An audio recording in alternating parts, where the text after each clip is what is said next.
નમસ્કાર મિત્રો, ઉચ્છલ ગામે એક અન્ય સ્થળે આપણે પહોંચ્યા છે। ડોગાલી ફળિયું જે આવેલું છે ત્યાં છે।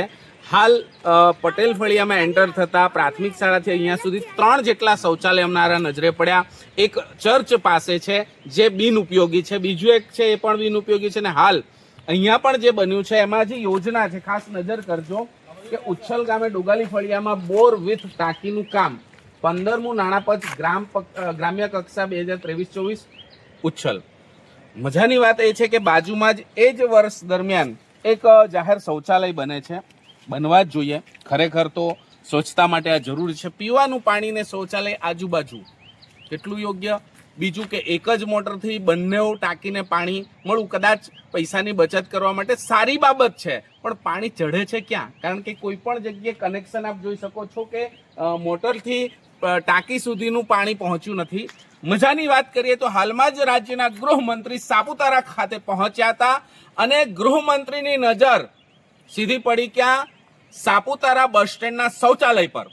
શૌચાલયના જે ડેપો મેનેજર છે બસ સ્ટેન્ડના, એમને ખખડાવે છે કે આ શૌચાલયનો દરવાજો બંધ કેમ? તો ગૃહમંત્રીની નજર જો પડતી હોય શૌચાલય પર તો અહીંના સરપંચ, અહીંના તલાટી, અહીંના તાલુકા વિકાસ અધિકારી, પ્રાંત અને આ કલેક્ટર સાહેબ, એમની નજર કેમ નહીં? કારણ કે જે શૌચાલય છે બિલકુલ બિનઉપયોગી છે। આના દરવાજા ભલે બંધ નથી, પણ શું આ ઉપયોગી છે? આ સરકારી નાણાંનો વ્યય નથી તો શું છે? રાજ્યના ગૃહમંત્રી જો એક્શન મોડમાં આવી જતા હોય તો શું ઉચ્છલના તલાટી, ઉચ્છલના જે એસઓ, તાલુકા વિકાસ અધિકારી રાજ્યના ગૃહમંત્રી કરતા પણ ઉપર છે? એ હવે જોવું રહ્યું। એક નહીં, એવા 3 શૌચાલય છે। આ જે યોજના છે એની જે બોરની વાત કરીએ તો બોર ક્યાં કરવામાં આવ્યો છે? ખરેખર બોર કેટલા ફૂટ થયો છે?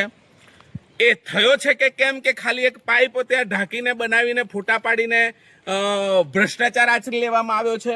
એ પણ ખૂબ મોટો પ્રશ્ન છે। દયનીય હાલતમાં અહીંના રોડ રસ્તા, કદાચ ઉચ્છલના પટેલ ફળિયાના લોકો હજી પણ 1950માં જીવી રહ્યા છે એવી વ્યથા ઉચ્છલવાસીઓની છે। હવે તાત્કાલિક ધોરણે આની તપાસ થાય છે કે કેમ અને આની પર શું પગલાં લેવાય છે એ હવે જોવું રહ્યું। હું છું બ્યુરો ચીફ નરેશ માળી, જીજે દેશી ન્યૂઝ, તાપી।